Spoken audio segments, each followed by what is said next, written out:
हरे कृष्ण, राधे राधे। आज हम तुलसी देवी के बारे में जानेंगे। तुलसी देवी कौन है और वो कैसे कृष्ण भक्ति का माध्यम बनी।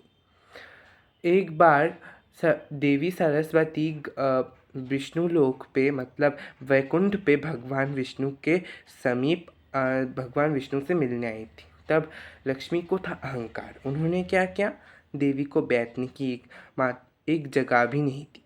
बोली, यहाँ पर जगह खाली नहीं है। भगवान विष्णु के चरण कमलों पे मैं विराजित हूँ और भगवान के समीप देवी गंगा बैठी है। आपके लिए यहाँ पर कोई भी स्थान नहीं। तो देवी सरस्वती उनकी अहंकार को देख अत्यंत क्रोधित हो गई।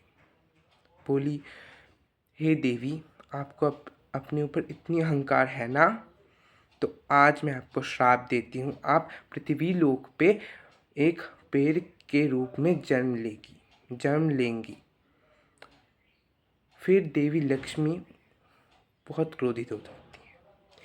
ये देख देवी गंगा तो चुप नहीं बैठी थी। उन्होंने भी देवी सरस्वती को श्राप दे दिया।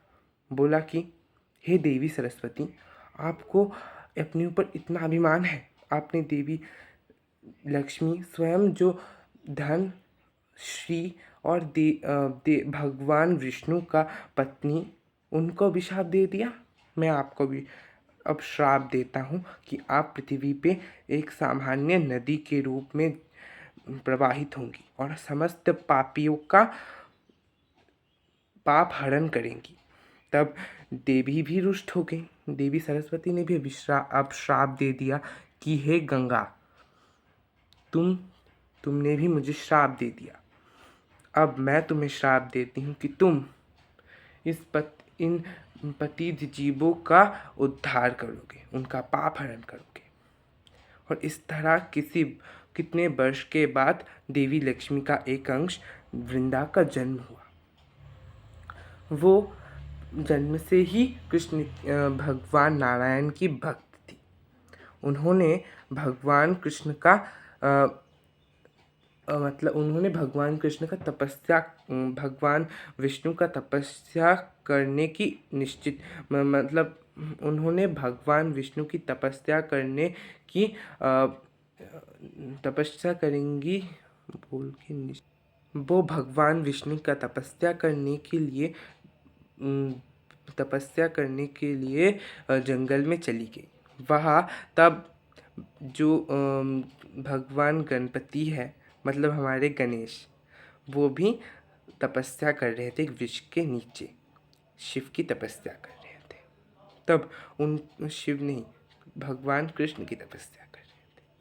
तब उनको तपस्या करते देख उनका जो रंग था, तुलसी देवी ने उनको तपस्या करते देख उनको कृष्ण समझ लिया, हमारे नारायण समझ लिया। तो उन्होंने कहा, हे भगवान, आपको खोजने के लिए मैंने कितनी सालों तपस्या की, आज आप मुझे मिल चुके हो।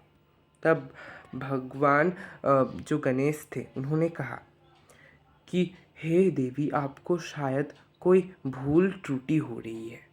मैं वो विष्णु नहीं हूँ, मैं भगवान विष्णु नहीं, मैं गणपति हूँ, मैं गणेश हूँ, शिव पुत्र गणेश हूँ। फिर देवी ने बोला, अब आप छल नहीं कर सकती, अब आपको मुझसे विवाह करना ही होगा।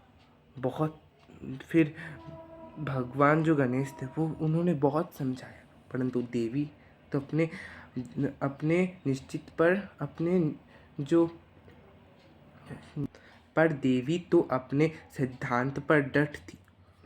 फिर उन्होंने कहा कि हे देवी, मैं गणपति हूँ, आप समझते नहीं। तब देवी ने कहा, जिस तरह आप मेरे साथ विवाह करने से इनकार कर रहे हो, उसी तरह आपको 2 पत्नियों से विवाह करना पड़ेगा। फिर भगवान गणेश तो बहुत क्रोधित हो गए। उन्होंने भी श्राप दे दिया, जाओ देवी, तुम्हें भी एक राक्षस से विवाह करना पड़ेगा। इसके बाद हम ये आपको बाद में सुना देंगे और एक कहानी। इसका ही और एक पार्ट आएगा, हम उसको बाद में सुना देंगे। ये कहानी यहीं तक है। राधे राधे, हरे कृष्ण। हमारे चैनल को सब्सक्राइब कर देना। Thank you for watching.